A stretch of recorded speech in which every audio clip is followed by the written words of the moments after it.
I'm Carmiece and I practice family law in the Washington, D.C. area. One of the questions we have to think about, like say if you're married and you're dealing with your house and you own it together, the question is, well, we have an asset that we need to deal with. Sunset, they just abandoned me and come back, they've been gone, they've been gone. They've been gone, they ain't seen nobody, so I guess it's over. Like this, man, you just can't leave. Not true. Okay, that's what they call me. Are there people throughout history that despite whatever circumstances, they did what they wanted to do?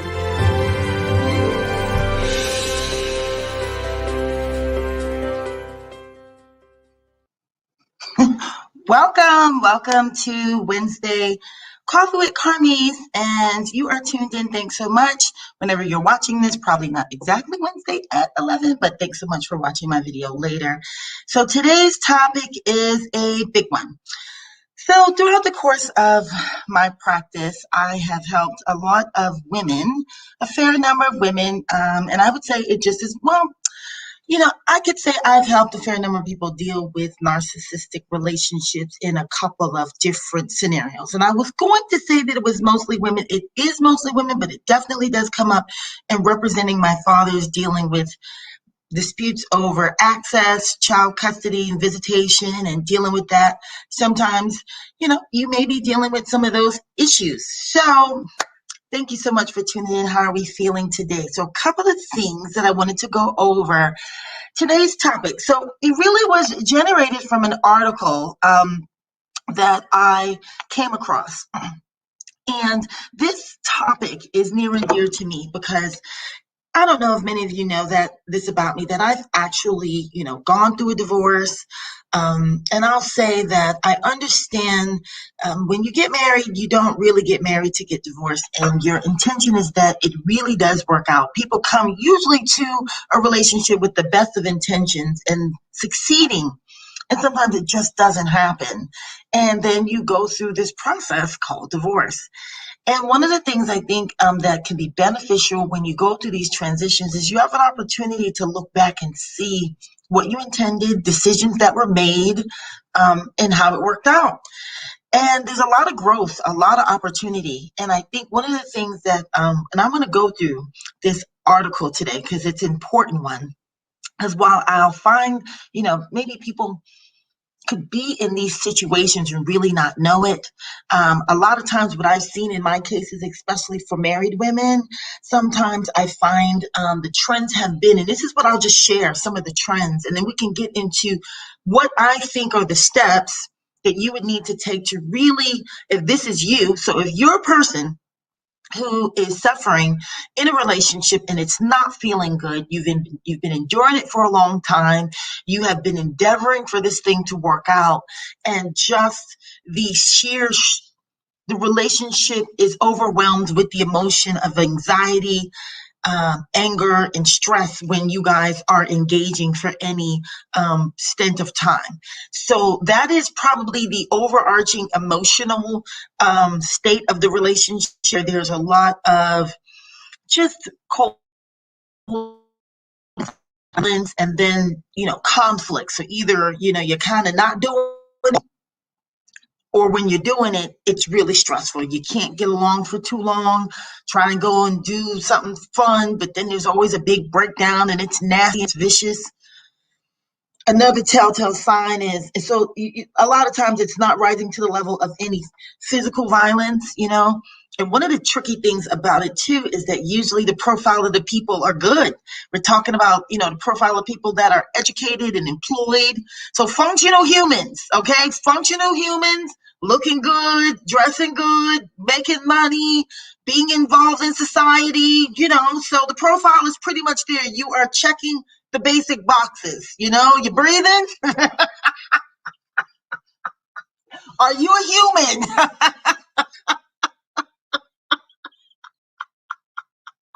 And I laugh because this is what I did. This is my life. I did this. I lived this. So I'm laughing at myself. I don't take it, It was a big deal when I was going through it. Okay. So I don't, I laugh now because I'm on the other side and I could see myself, coming into a space, not really knowing, as much as I think, um, I just didn't know enough. I just didn't know enough. So I did the best I could. One of the things about this topic is compassion for humanity, compassion for being a human being, allowing yourself to grow and not know all of the answers, to not be aware of a lot of things. Sometimes, you haven't had the best upbringings and seeing the functional, healthy relationships. So you can find yourself in these scenarios, but give yourself some grace. We're here to learn and try this thing and put our best foot forward. And one of the things is really having some compassion for being a human and allowing you. And I say that to myself because certain areas I'm just like really hard on myself. So I've got to give myself that grace. So again, in this situation, getting out of these divorces. So if you haven't figured it out already, I'm a family law attorney and I practice divorce in Maryland and DC. And then on Wednesdays, I just come together just to be available. You guys can ask me questions, things on topics. If there's anything you've been curious about, if you want me to see if I could take a crack at a myth buster, feel free to challenge me. I may have to punt and say, I'll get back to you with some research. But if I can answer it, I will, and I'll give it a try. So this article, now this profile that I'm talking about, these emotionally abusive, narcissistic relationships, that's a real hot buzzing term these days, right? Because people didn't really know that this model and this archetype existed. They didn't know, and now that, thank goodness for our therapists and our those professionals that have given us a model, a framework to look and analyze things so that we can better understand what we're in, how we got there. And I think one of the key things is accountability. Working with me in my law firm, I'm really big on accountability because, one of the things that you endure so much in some of these relationships that you are the biggest victim on the planet. You are the biggest victim. He did this, he did that. I can't believe it. I got this story. It is horrible stories. It's horrible stories. Like, oh my God, then he took the car, then he didn't pay and then he didn't do this. And it's a lot. Like, oh my gosh, these real jerks, biggest jerks on the planet. And you're like, it's the biggest jerk on the planet. He even did this and that. And I'm like this, but guess what? You chose this person. You picked them. So it's not about blaming. Everybody's doing their best to one of the things I said, you could be the biggest villain on the planet if you have lived the life that they have lived and have been raised the way that they have been raised. So it's just human beings. Now, that doesn't mean that, it's a good idea to accept abuse. That is a deficiency that you have, that you're willing to, what makes you so willing to endure, what makes you so willing to endure this journey to stick it out? What is the framework that is working that says, and this is where, so here's the first thing to getting through it. I want to go through some of these tips because one of the things I have compassion for is that when you're in these situations, the gaslighting is such a frustrating process where you start to question your own judgment. You start to question whether the reality you're perceiving is real, what you're believing is true, whether you make sense. That's why you end up telling people like, am I crazy? Or am I crazy? So there's a lot. That's one of the things. So I want to give you some tips and then we can get into getting through this. But the first tip to divorcing, if you're in this scenario, is going to be mindset work. That's why, filing the paperwork, going through the legal steps of getting the actual divorce are not really hard. It can be difficult. It does make litigating the case when someone is okay with blowing you to smithereens, when someone's okay with upsetting you to no end, to really hurting your feelings, you want to do the mindset work before you get involved with the legal aspects of this, because that will be the bumpiest ride of them all. This is where the gloves are always off when you're in these scenarios. And one of the telltale signs that you're in these scenarios is that this person that you're supposed to be in this loving relationship with for their own personal reasons, for their own human journey here on this soul plane, on this earth plane as a soul, gives them the freedom to really kind of come with some real zingers. You best believe that when we move forward in divorce, this will be the time. If the gloves had not been off before, they are off now. So one of the things I want to make sure that if this is a situation that you're needing help moving out of, that we take a holistic approach. A holistic approach, because you're going to need to understand a bit about how you got there. In working with the therapist, we have a team here that we provide and make sure that, I think it's the best way to do it. I've done it a lot of times, because what narcissists have under the control of someone that's been with them for a long time, a long number of years, is up here. This is already, they got that. You know what I mean? Push a button, boom, you're blown. You know what I mean? Make a promise, break it, oh, you're upset. Oh, this thing over and over and over. You're so just mentally beat down and tired of being in an argument that you don't advance and advocate for yourself. So usually what happens after a long time of just trying to get along, waving the white flag, a narcissist will just keep throwing blows. You're like, white flag, I'm waving it, I want to get along, let's communicate, let's talk, blah, blah, blah. And they're just like, something, a joyful day for me, this is a narcissist in their little view, might be having an intense exchange with you. I like it.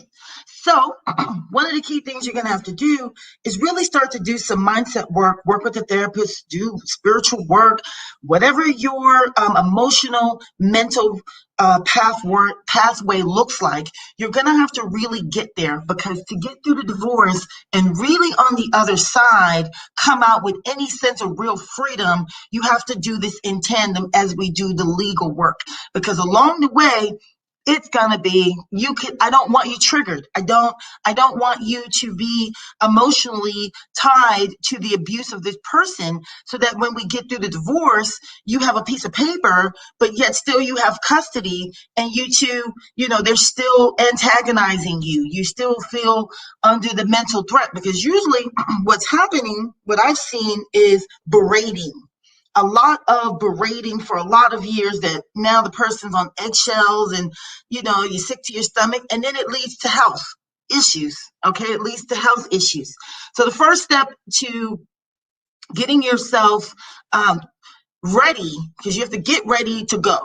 And I like to work with my clients to make sure you're ready to go, so that we are able to emotionally be anchored to weather what's to come. A lot of BS, a lot of gaslighting, same person, you know what I mean? But having a bit of emotional freedom that you don't need for them to act differently so that you can feel better. That is an emotional freedom that is a gift that you can obtain for yourself if you go the holistic route and do the work that comes with it. Could be a great blessing, could be the biggest. I've been through my stuff, and I am on the other side of just peace. I don't blame, I don't judge. I picked whatever I was in, whoever my mate was. Every mate that I choose them, and I choose them from where I was at the time. And you may grow and change and realize that you want to be a different person, and then therefore attract a different partner. And they may just show you some of the things that you have to change, because for whatever reason, you and this person attracted each other. It wasn't just like a hostage situation, although it turned into that, in the beginning. This was a choice. People got married with the greatest intentions, but there's more that's needed. And, I would recommend this, guys. I love this stuff. You can see I spend a lot of time on it, because I think it's just a great journey.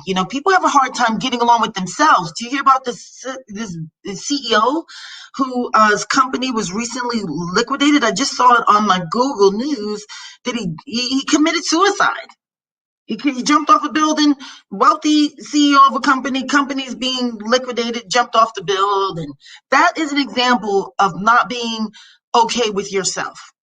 And a lot of times when you're not okay, and being okay with yourself is not even an easy task. You grow up and, there's media, and there's, separation of this and that, and what's a standard of beauty. And, people and things are always trying to come in between you being with yourself and liking yourself. So then imagine then you go off and try and go and like somebody else.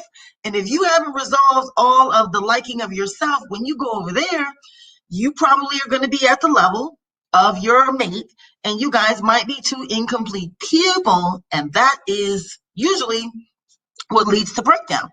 So, but let's go through this. So, have a little, grace for everybody trying to do their best, and you're influenced a lot by your family, your upbringing. But one of the things though is that thinking about, and I think, I was going to say, sorry, couples therapy on, I looked at it on, I think I watched it on Hulu, but Hulu has all those add-ins. I'm not sure if it's an HBO show or anything like that, but Hulu has couples therapy. And this is such an intriguing show because it's couples going through therapy during the pandemic, and they are talking with the therapist is going through issues, and you see and get to experience the therapist talking to her therapist about her views on relationships and the couples and the issues. And it's really great because you can maybe see a part of yourself and see how you may show up in relationships and be able to, get something from that, because I'm really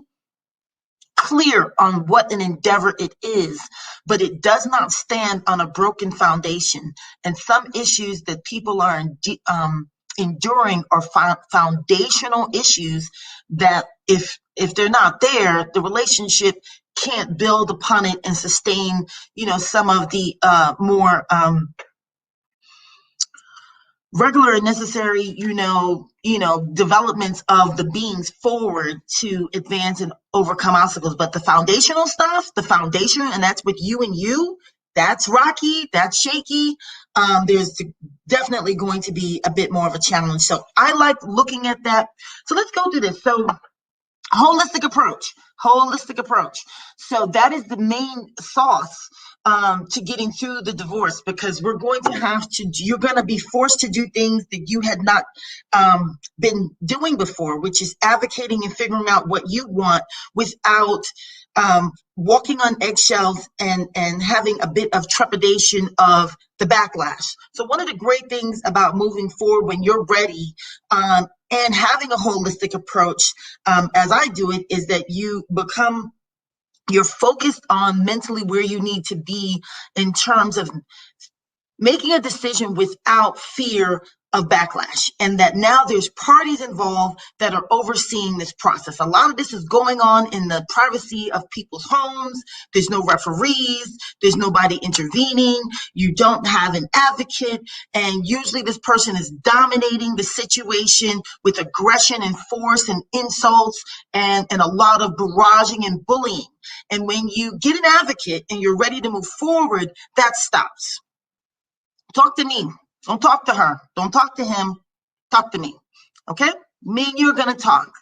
So that's where you really get some relief to continue to do the work that we talked about in terms of the emotional well-being, getting the support. You get a break and an advocate that can step up and say, I'll handle this discussion. There's a bunch of landmines here, and, you have a voice. So definitely having someone that has had that experience, and I've had it. So it's a difficult process to undergo with a client, and I know that you need a team of support, and you have to look at and appreciate what you've gone through, and having someone understand the injuries and kind of how that feels, and the work that you want to do so that you really come out on the other side free, not just legally on paper, but emotionally. And that's what I really want for people. That's what I'm striving towards. I think I'm really happy where I am, and I'm really appreciative of the process. And I would have, definitely done it. I might have wanted to have done it a little bit quicker, but I think I did well in terms of figuring out what was going on with me, and taking full and accountability. Accountability is critical. If you're not ready to be accountable for your pick, you know what I mean? And your role in this becoming a huge, big old monster, and now it's, 18 years later, and you just let it go, we got to start there. Who were you when you came into the space? What were you looking for? Should you have been looking for that from another person, or working to fulfill it within yourself? Because once it's fulfilled in yourself, if it's not where it needs to be, you rolling, because you're a good time anyway. Like, I'm having a good time. You like, is it a good time over here? No?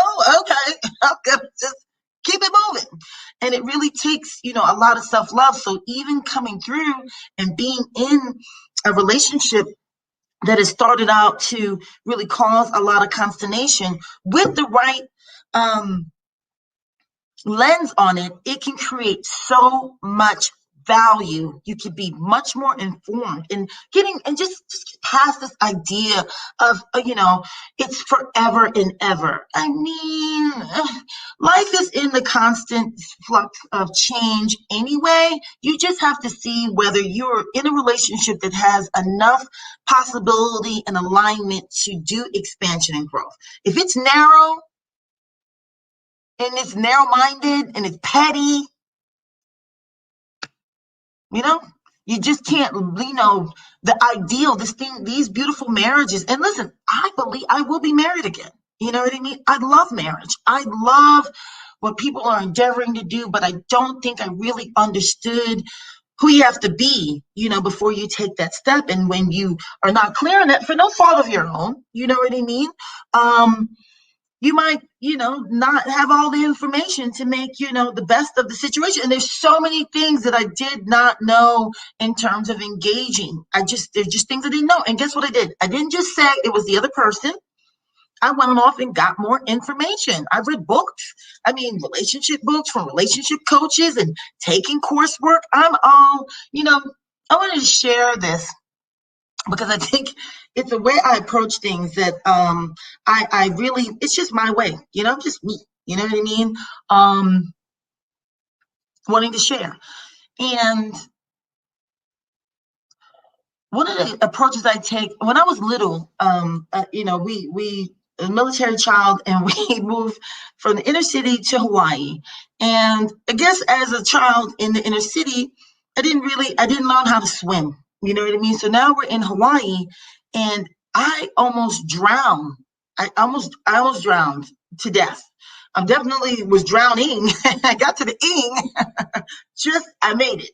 And what had happened was I went to a pool, and, I didn't know how to swim. And someone told me that a little girl, and it made sense to my little girl self, which was, if we keep bouncing, the buoyancy of the water. I was little. I was like, I don't know how tall I was, but the shallow end was still a bit of something for me to manage. So conceptually, she told me, if we keep bouncing, by the time we will always bounce to the top, no matter how deep it is. Okay. Now, I didn't factor into the fact that I just thought as a kid, I'm still like cartoon age. So I'm thinking, bang, bang, it will work.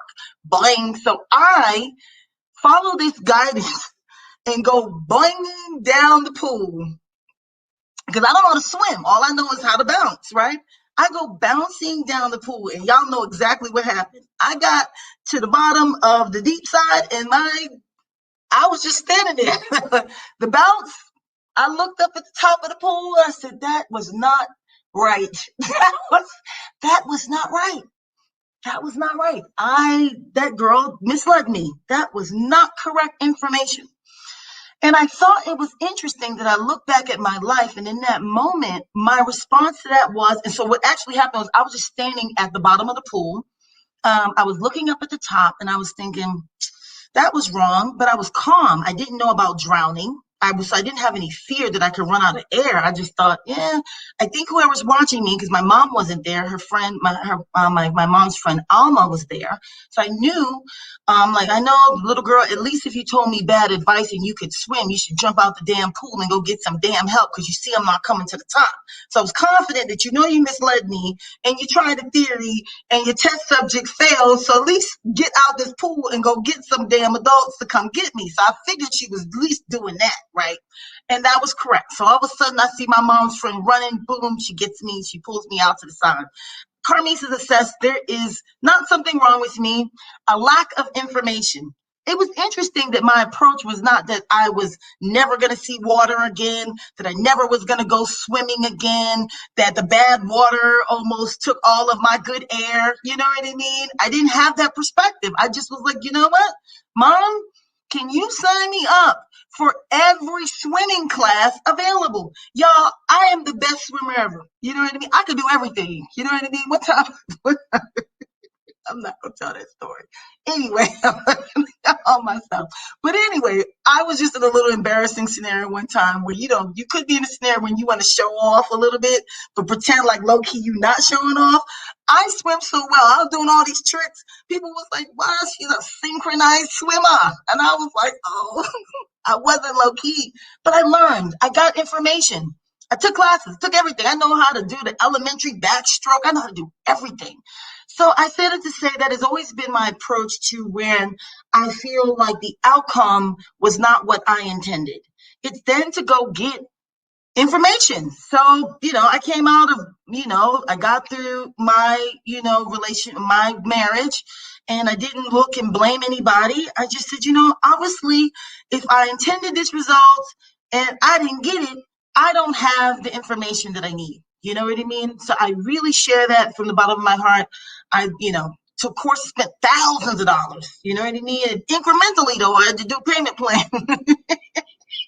Had to do payment plan, but I read books, So I think sometimes if we're, on this maiden journey to redefine relationship, just know, even if you're not where you want to be, you know what I mean? Give yourself a break, allow yourself to come forward, start to take the step in getting the mindset work ready.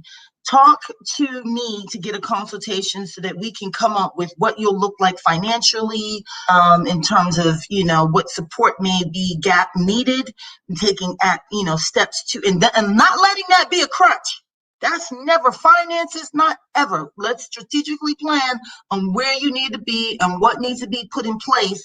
So part of the holistic approach is coming up with a financial plan and a wellness plan and the legal team to move forward to get you from A to Z. So that is, what is encompassed, and it's on the other side too. So yeah, I'd not really put it together like that, but I really like how this is rolled out. So you want to do that, because a lot of times the fear of leaving these relationships has a little bit of financial abuse in there too. I never really understood that one, the financial abuse, but clearly, it is where you feel like compelled that you got to stay where you are because financially you can't afford. And a lot of my clients deal with that for a myriad of reasons.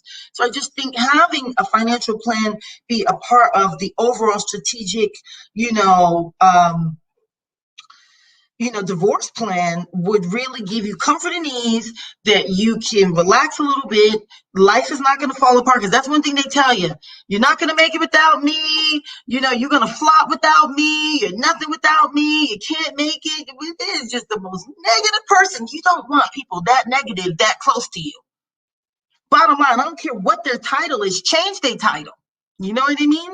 Change that title. If the person is really close to you in your life and they speak that toxin in your ear, change their title. Change their title. Get that title to somebody else. Okay, that title can be reassigned. You got to think about, what are we here to get out of relationships? And it's not about them. They're not bad. Nobody's bad. You just have to be able to make a decision for your happiness. And one of the things I hear too, here's one thing I hear. Here's one I hear. Well, I wanted my kids to grow up in a 2-parent household. Just any 2-parent household?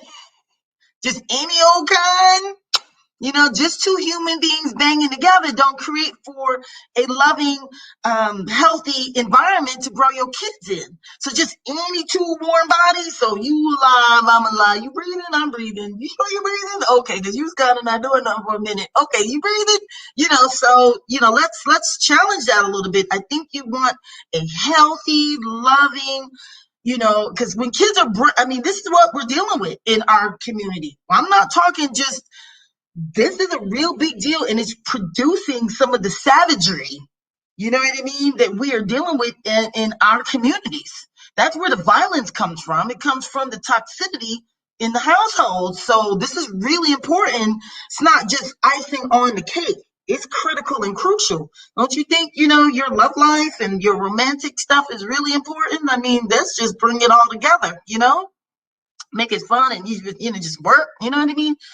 So it's really important. It is. So if it's not sweet, then it's bitter. So if you don't have your sweet stuff together, then you become bitter.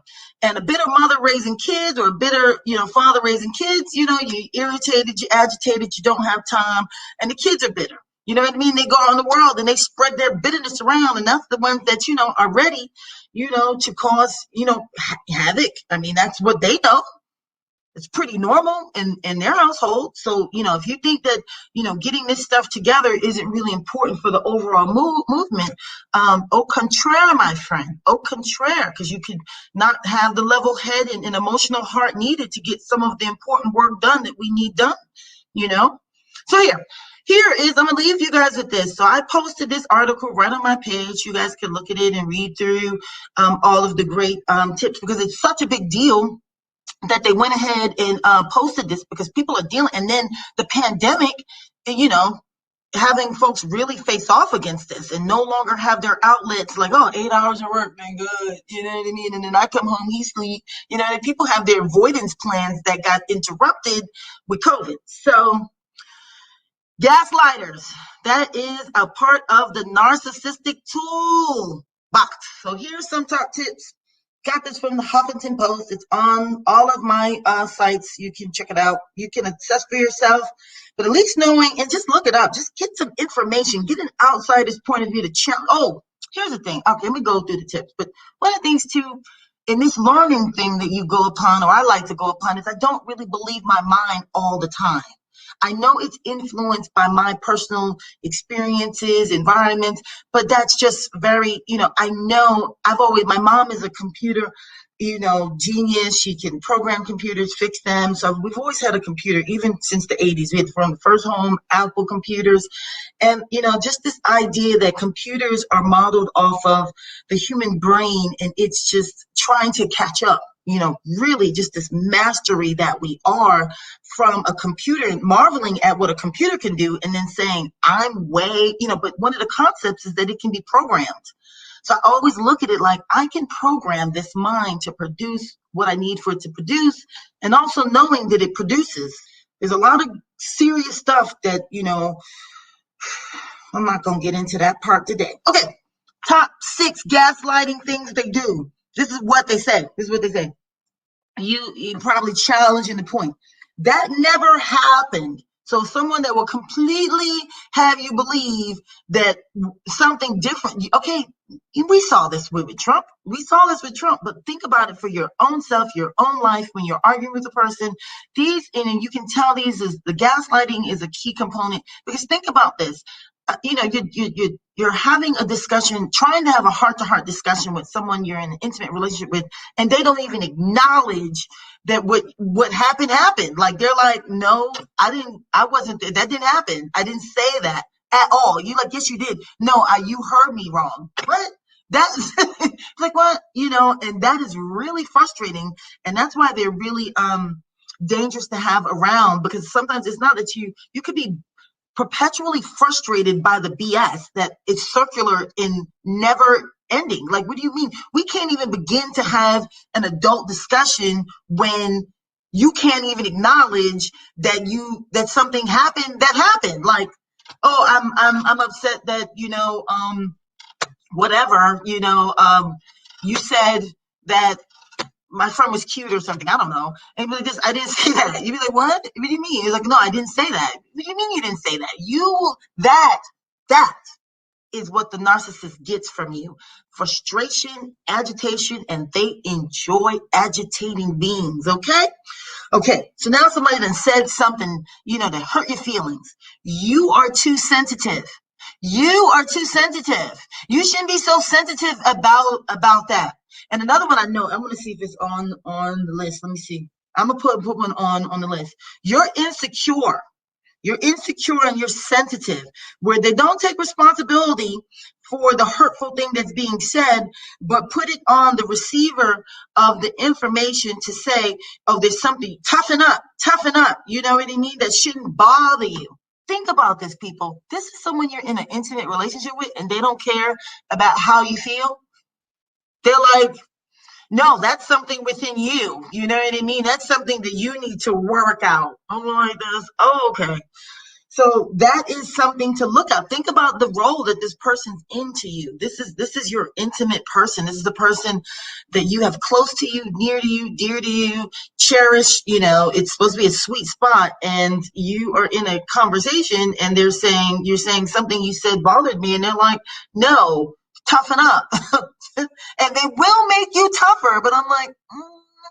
It's not the response I was hoping for, but then it also, in the gems that we talked about, you then realize that you have to take back your personal power, because they're not going to give you what you came there for, which is an acknowledgement and validation, inner peace, and, make you affirm. They're not going to affirm you. So what do you do then? Are you just going to give away to being perpetually mad, or take it back? And that's the gem of the narcissist, because it's win or lose. Either you're going to be perpetually mad and blown, right?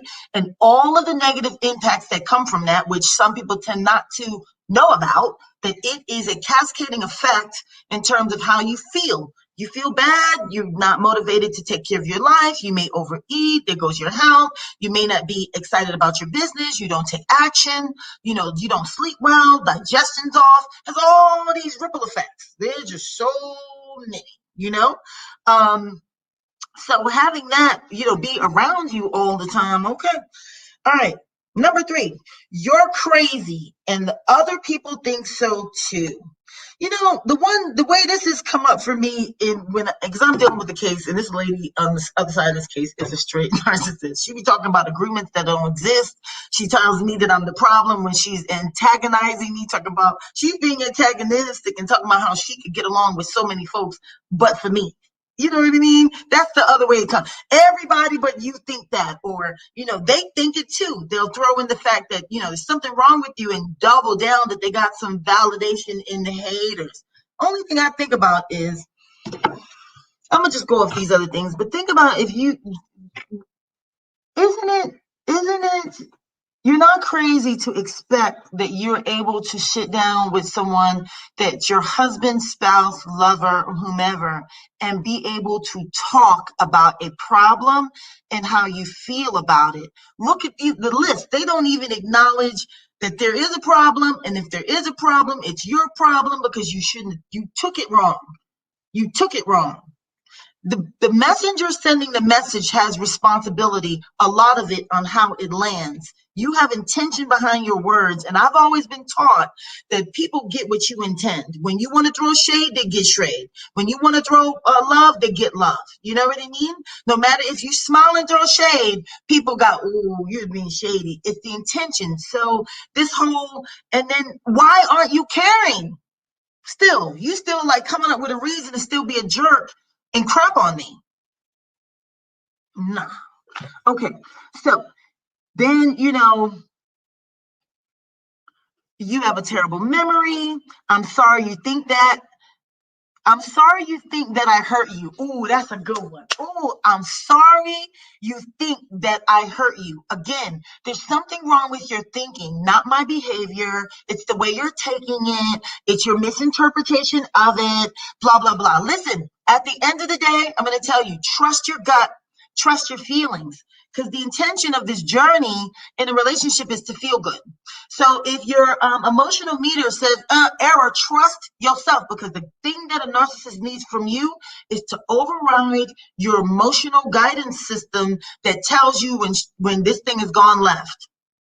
And you will sit there, and the reason why this feels like a real bitter experience with no pot of gold at the end, there's nothing. When the narcissist roll, the narcissists don't change. They will chew you up for 30 years and spit you out, as long as you're willing to ride the ride, and it don't change, okay? It don't change. It's just how long you stand on to the ride going crazy. I don't know. Let go. I got you.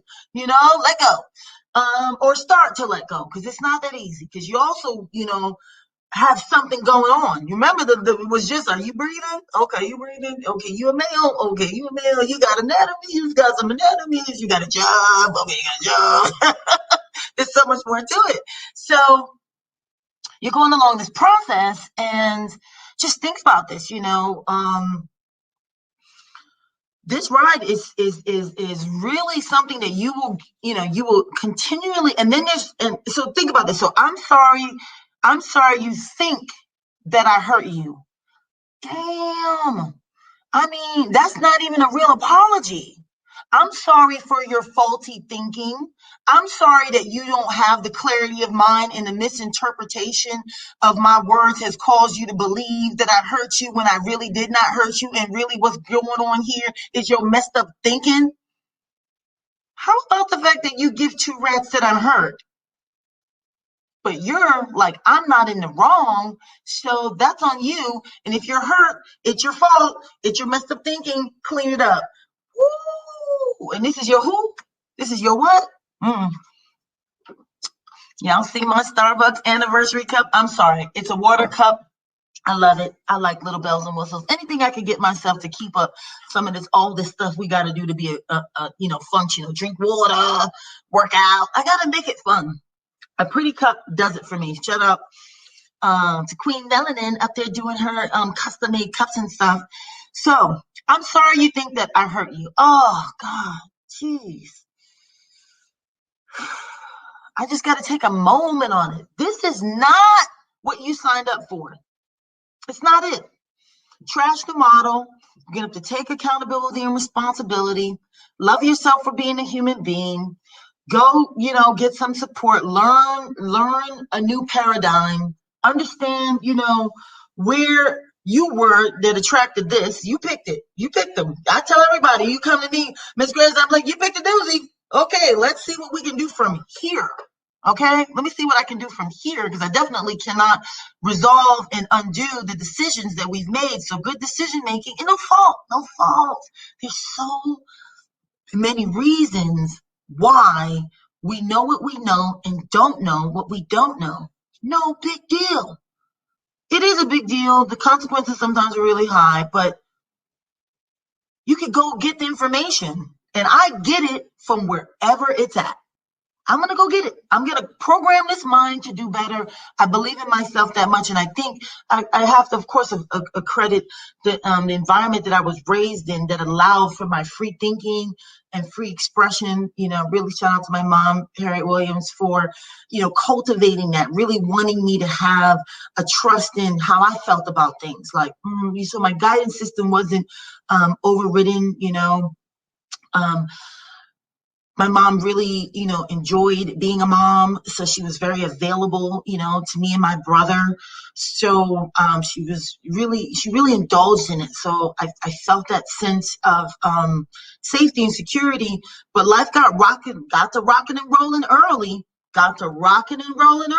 I was not, everybody's, a lot of my community on my Facebook community that said Carmiece. Oh, honey, that girl has some problems. I'm so glad that she has turned that energy into something positive, which we call advocacy, because I've lived it. I've been through it. I understand it. I've been working a long time to relieve suffering. Like, I don't want to be a victim of any circumstances. No matter what I've gone through, I still want what I want, and I still deserve to have it how I want it to be. And a loving, happy relationship. Okay, I had some things to learn. I'm still learning, but dust yourself up. Still getting back in the game, y'all. Come on, let's get back in there. But I do need for you to take that first step and trust yourself. Trust how you feel. Okay, let me see. What was the last one? Oh, child, this list is just reading this list is a blower. You should have known I would react. Listen.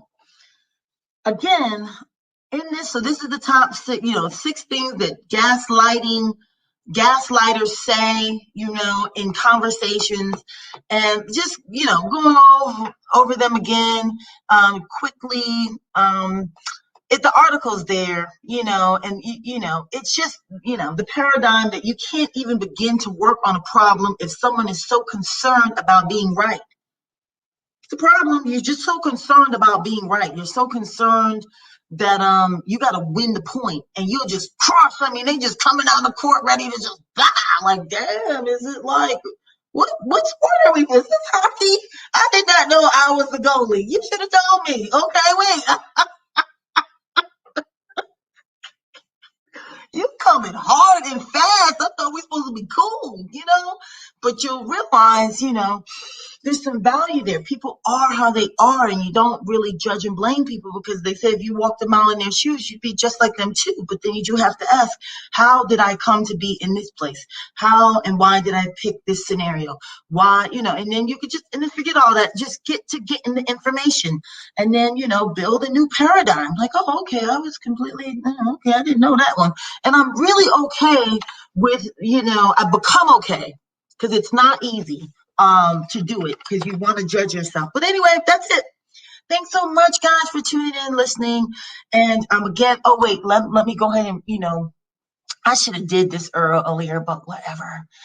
Look, it's scrolling across the screen. You guys know how to reach me. So if you want to talk about a holistic plan to getting out of a narcissistic relationship and a divorce, there's a lot of experience and support here for you at the Carmiece Graves Law Firm. You guys know how to reach me. Thank you so much. Share this information. Share the article. Support your friends. You're not crazy.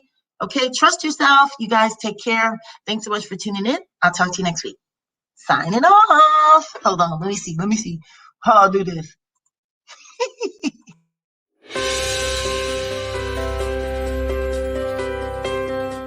I'm Carmiece Graves, and I practice family